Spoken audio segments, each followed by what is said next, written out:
हाय दोस्तों, मेरा नाम है संदीप और फैक्ट फिज में आपका स्वागत है। आज हम ऐसे एनिमी कैरेक्टर के बारे में बात करने वाले हैं जिसके बारे में बच्चा बच्चा जानता है और वो हम सबका फेवरेट है, डोरेमोन। डोरेमोन और कितरेसु के बारे में ऐसी बातें बताने जा रहा हूँ मैं आपको, जिसमें कभी ना कभी आपने अपने दिमाग में सोचा होगा कि डोरेमोन और कितरेसु के कैरेक्टर आपस में इतने मिलते जुलते क्यों हैं। क्या नोबिता और कितरेसु का आपस में कोई रिलेशन है? अगर आप यही सोचते हैं तो इसका जवाब है हाँ। तो मैं आपको बताने जा रहा हूँ कि जब हम अक्टूबर 2016 में अपने घरों में बैठकर अपने टेलीविज़न पर डोरेमोन देख रहे थे, तभी उस समय हिंदुस्तान और पाकिस्तान के कुछ पॉलिटिशियन मिलकर डोरेमोन को बैन करवाने में लगे थे। जैसे हर फिल्म में कोई हीरो होता है, उसी तरह डोरेमोन को बैन करवाने में हीरो बनना चाहते थे मध्य प्रदेश के आशीष चतुर्वेदी। आशीष चतुर्वेदी ने सेंट्रल गवर्नमेंट और स्टेट गवर्नमेंट के साथ मिलकर डोरेमोन को बैन करवाने के लिए ऐसे कई ऑर्गेनाइजेशन को लेटर भेजा जो डोरेमोन एनिमी से जुड़े हुए थे। अभी जो आपको स्क्रीन पर दिख रहा है, ये उनमें से एक लेटर है। जो लोग डोरेमोन को बैन करवाना चाहते थे, उनका मेन मोटिव यही था कि बच्चे नोबिता को देखकर उसी की तरह आलसी बन रहे हैं और यही सोचते रहते हैं कि अगर उनके पास भी इसी तरह के कोई गैजेट्स होते तो उनकी लाइफ भी कितनी आसान हो जाती।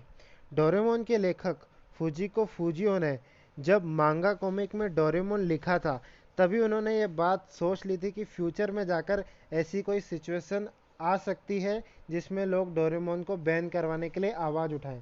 इसीलिए उन्होंने डोरेमोन के बाद वैसी ही एक कॉमिक लिखने के बारे में सोचा, जिसमें नोबिता एक आलसी और बुद्धू लड़का ना होकर एक बहुत ही इंटेलिजेंट और मेहनती लड़का हो।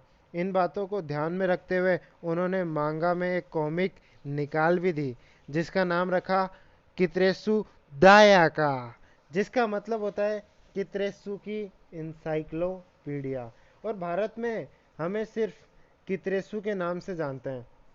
पहली बार कित्रेसु दायहाका को कोडोमो नो हिकारी नामक चिल्ड्रंस मैगजीन में अप्रैल सन 1974 से जुलाई 1977 तक जापान में पब्लिश किया गया था और बाद में कित्रेसु दायहाका को एनिमेशन टीवी सीरीज में बदल दिया गया, जिसके टोटल 331 एपिसोड है और सन 1988 से लेकर 1996 तक जापान के फूजी टीवी नामक चैनल पर इसे दिखाया गया था और बाद में इसे कित्रेसु इल प्रीमो मास लिस्टो दे नोबिता के नाम से एलयू के इंटरनेशनल कंपनी को बेच दिया गया।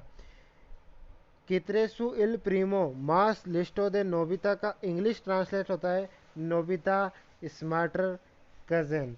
इस एनीमे में डोरेमोन को रिप्लेस किया कोरोसुके में, जिसमें डोरेमोन को डोरा केक बहुत ज़्यादा पसंद थे और कोरोसुके को कोरुके बहुत पसंद थे। डोरेमोन को 22nd सेंचुरी की एक टॉय कंपनी ने बनाया था, जबकि कोरोसुकी को हमारे सभी प्यारे कित्रेसु ने ही बनाया था। नोबिता को रिप्लेस किया गया था कित्रेसु में, जिसमें नोबिता को एक आलसी और बुद्धू लड़का होता है और वहीं कित्रेसु एक समझदार और मेहनती लड़का होता है। डोरेमोन जैसे सेम गैजेट कित्रेसु भी बना सकता है। एग्जाम्पल के लिए आपने देखा होगा कि डोरेमोन के पास टाइम मशीन है और वैसी ही टाइम मशीन कित्रेसु के पास भी है। और सुनियो को रिप्लेस किया गया टोंगारी में। सुनियो एक बहुत ही अमीर लड़का है, वैसे ही टोंगारी अमीर लड़का है।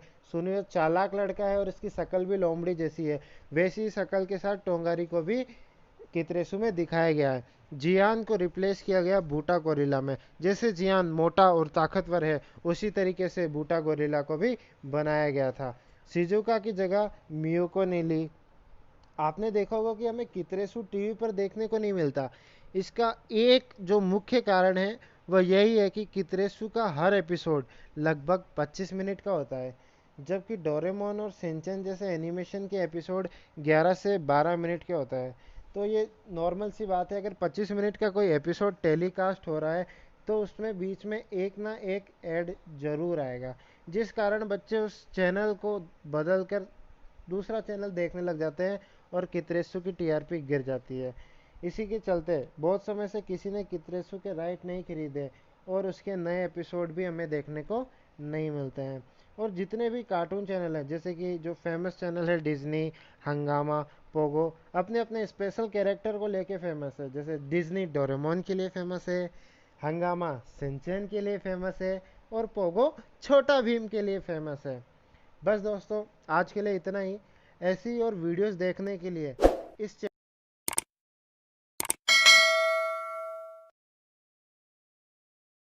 को प्रेस कीजिए।